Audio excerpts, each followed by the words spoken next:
Ya estamos con todo el equipo en la mesa. Vamos a recibir rápidamente al médico infectólogo Javier Farina. Buenas noches, gracias por estar con nosotros. Buenas noches. Bueno, ¿cómo es esto de tener la presencia de un paciente con coronavirus y tratar de evitar esta alarma o paranoia constante que gira alrededor de las conversaciones cotidianas y que parece que lo único que importa ahora es el coronavirus? Pasamos de la deuda del Fondo Monetario al coronavirus. Bien, no, primero era esperable que haya algún viajero que venga de alguna de las áreas donde hay circulación viral activa con síntomas, era algo esperable. El momento no lo sabíamos, pero era algo esperable que alguien venga de Italia, de China, de Irán con algún síntoma. La verdad que en este caso las instancias se hicieron correctamente, él no tenía síntomas al ingreso, la declaración jurada que él firmó mencionó que no tenía ningún síntoma, lo cual podía ser una cuestión lógica, periodo de incubación, y luego cuando tuvo los síntomas se autorreferenció, con esa palabra que usaron bastante en las conferencias de prensa, por autorreferencia consultó a una guardia y la guardia ya en ese momento instauró las medidas que correspondían y luego se llevó al diagnóstico. ¿Hay que tomar algún tipo de medidas al respecto? Porque,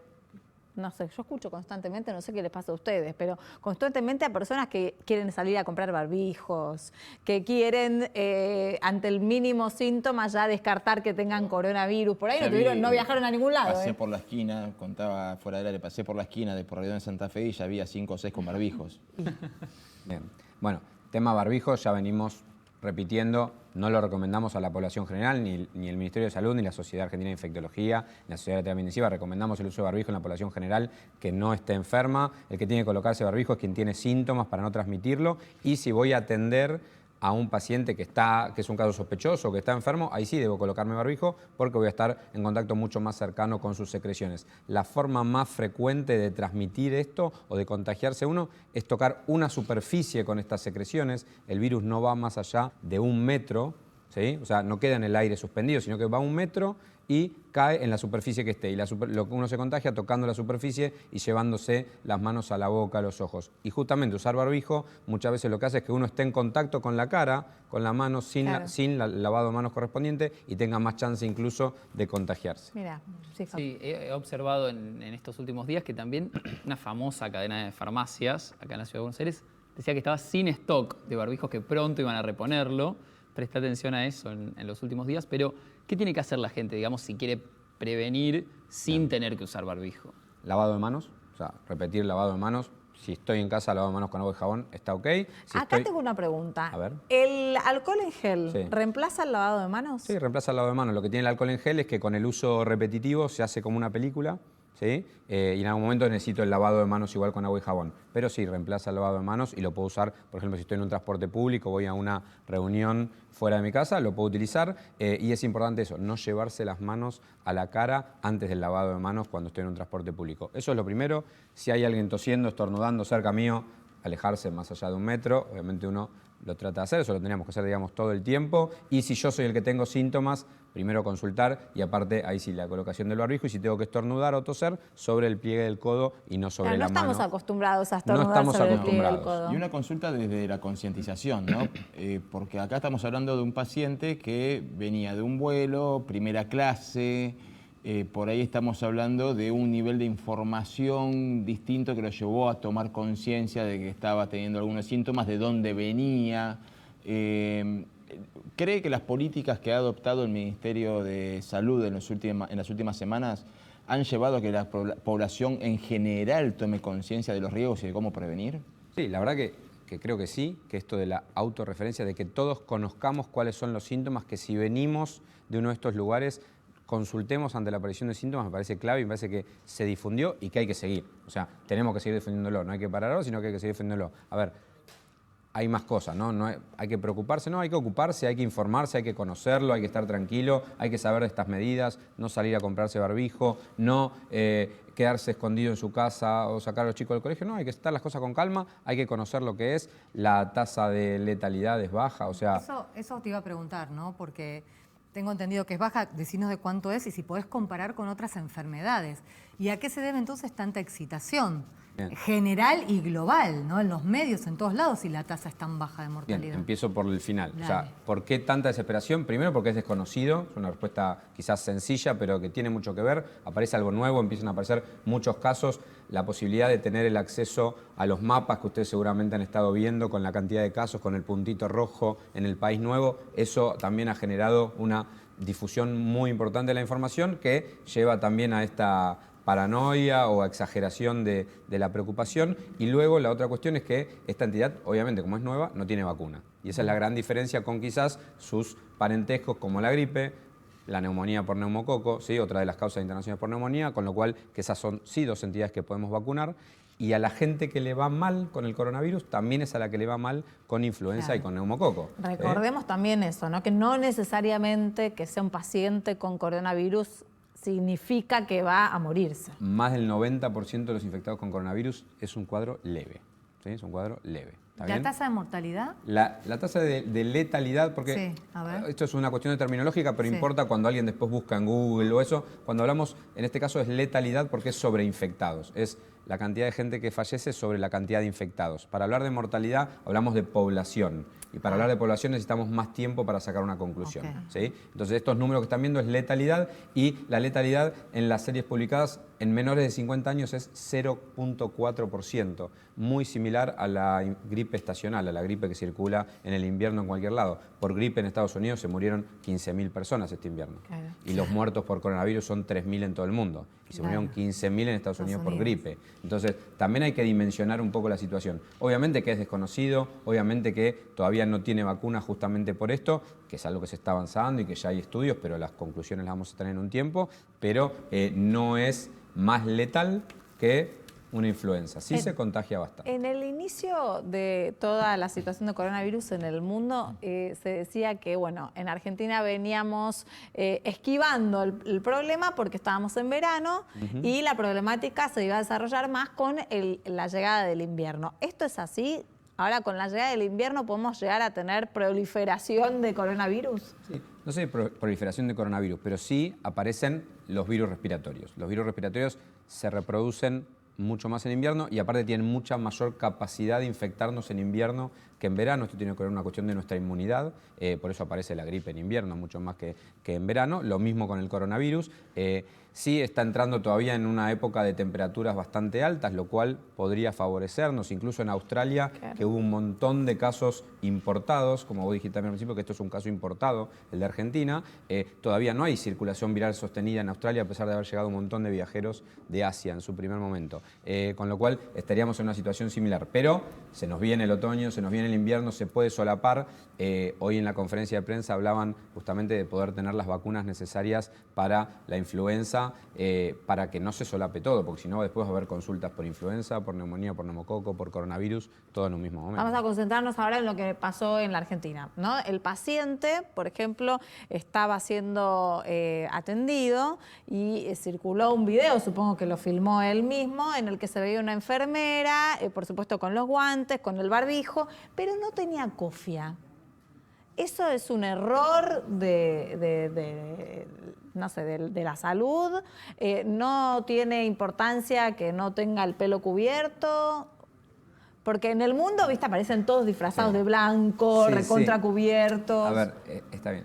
Quizás te respondo, me gustaría responder en forma general y no del caso en particular, porque no tenemos información oficial. Pero en forma general, cuando nosotros vamos a atender a un paciente que está internado, en este caso por coronavirus o por influenza, que las medidas de protección son las mismas, ¿sí? Se transmiten de la misma manera, que se llama por gota, que es esto que va a 1 metro, 1,5 metros y cae. Lo que nosotros tenemos que tener cuando tenemos es un barbijo de los comunes, ¿sí? El barbijo quirúrgico le llamamos, el barbijo común que ustedes ven, un camisolín y guantes para que por el contacto nosotros no trasladar justamente el virus a otro paciente o incluso a otra persona. Eso es lo que tenemos que usar. El pelo siempre va recogido para atender a cualquier paciente.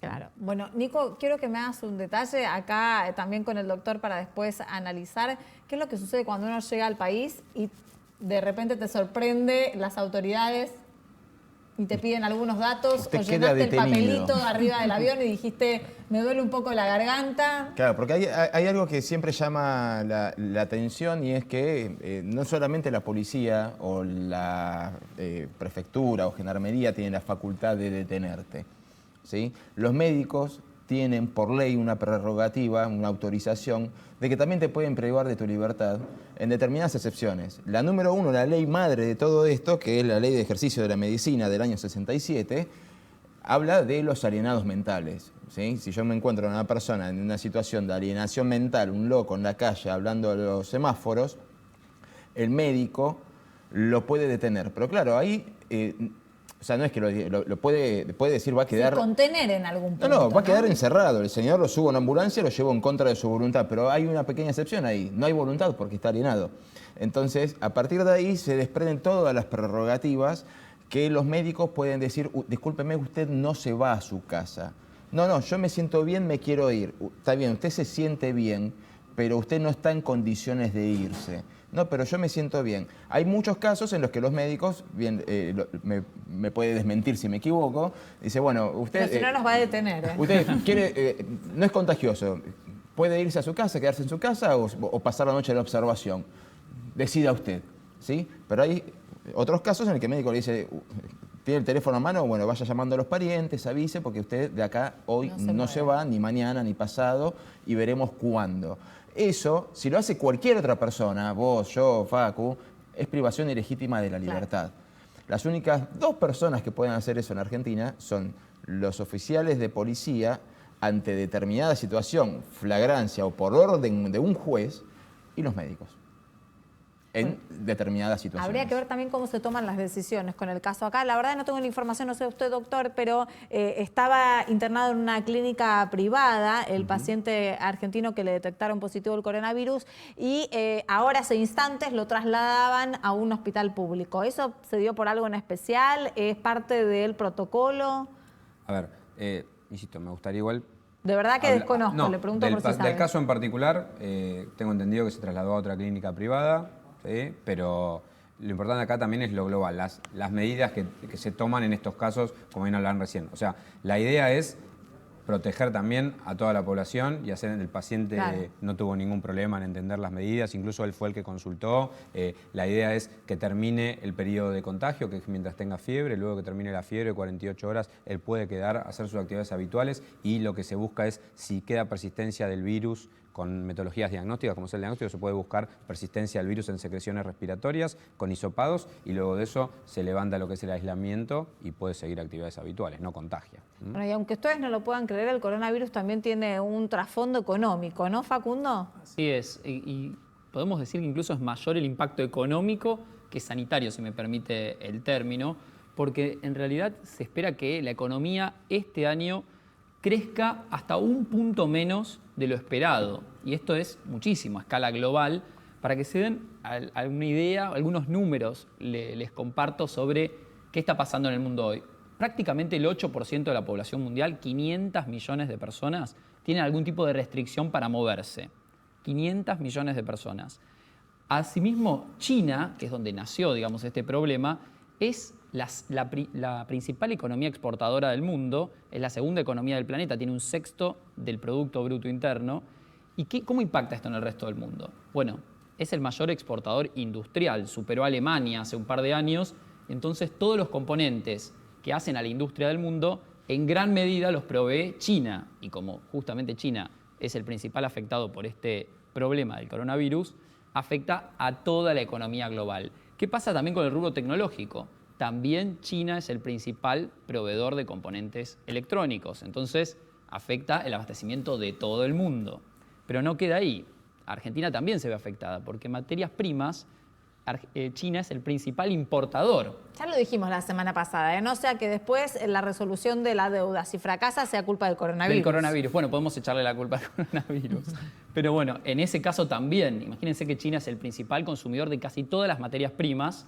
Y finalmente, otro punto es el tema del turismo y los viajes. Las aerolíneas esperan que sea el peor de los últimos 11 años y por primera vez en más de una década va a caer la demanda de vuelos con pérdidas que pueden estar cercanas a los 30.000 millones de dólares, que es una cifra muy importante para un solo sector.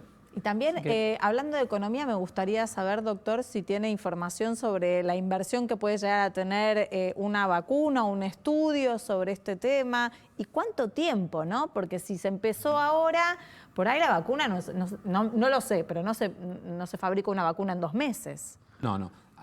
Fabricarse quizás sí, incluso ya se largaron vacunas a distintos estudios, se habla de 20 países, que yo te he constatado por información oficial de sitios científicos, hay 5 estudios ya lanzados con vacunas, pero para tener, una cosa es fabricarla, porque uno busca los componentes, y otra cosa es ver los resultados. Lo que yo necesito después para probar una vacuna es ver resultados de eficacia, y esto no es enseguida, esto necesita no menos de 6 meses, 1 año para encontrar estos resultados. ¿Y se sabe cómo comenzó, cómo se originó? Porque hay miles de versiones dando vueltas, ¿Y ¿no? por qué siempre del mismo lugar? Sí, bueno, del mismo lugar puede tener que ver una cuestión con una cuestión poblacional también, ¿no? O sea, la provincia de Wuhan o Hubei, que es la provincia, más de 11 millones de habitantes en un lugar no muy grande, eso en primer punto. Y después el tema del origen. Muchos de estos nuevos virus se originan de los murciélagos, o sea, aparecen en reproducciones de murciélagos que van mutando. Los murciélagos, también aprendido en este brote de coronavirus, son 1/4 de los mamíferos del mundo. O sea, los murciélagos son 1/4 de los mamíferos del mundo, con lo cual es un número muy grande. 1 de cada 4 mamíferos es un murciélago. Es un número muy llamativo. Es un número muy llamativo. Número muy llamativo. No, pero el murciélago tiene muchas funciones también ecológicas, ¿no? Pero sí es claro que ahí se pueden generar mutaciones de estos virus, y de ahí pasó a un intermediario que es el que se está buscando. Se habló desde el pangolín, no sé si escucharon, un estilo como una mulita, se habló de serpientes, se habló de la civeta china, que es también como un mamífero chiquito, y después de ahí al humano. Esa es la parte que queda del estudio, queda el intermediario todavía. Es interesante la teoría, pero bueno, se está buscando eso. Y sí es lo que está claro, los reportes de casos fueron a fines de diciembre, o sea, la cantidad importante de neumonías que aparecieron fueron a fines de diciembre de causa desconocida, y ahí fueron los primeros reportes. Pero el paciente cero, el primero que empezó con síntomas, fue el 8 de diciembre, o sea que desde el 8 de diciembre de 2019 que tenemos este nuevo coronavirus infectando un humano. Marina, gracias por estar con nosotros e informarnos, para no alarmarnos, ¿no? Para no alarmarse, tranquilidad. Me voy a ir a comprar barbijos. Muchas gracias. Gracias.